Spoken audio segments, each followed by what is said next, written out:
গার্লফ্রেন্ডের ফোনে কল দিয়েছি। হঠাৎ দেখলাম একজন ভারী গলার মহিলা কল রিসিভ করে বললেন, হ্যালো, কে বলেছেন?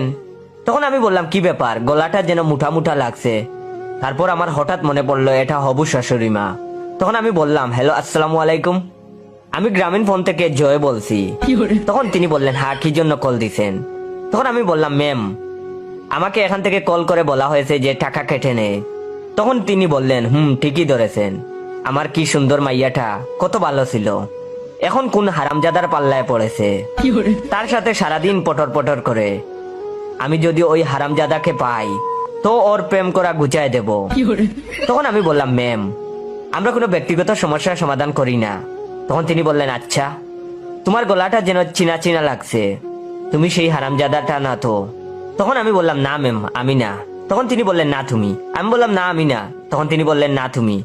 তখন আমি রেগে গিয়ে বললাম, দূর সাত্তার মাথা, হ্যাঁ আমি আপনার মেয়ের বিয়ে, কি করবেন করেন তো, আপনার সামনে দিয়ে মেয়েকে তুলে নিয়ে আসবো। তখন তিনি বললেন, হারামজাদা তুই আসিস, আমি ইয়া বড় বন্দুক নিয়ে থাকবো, আমিও চৌধুরী বংশের মাইয়া। no, no, no, no.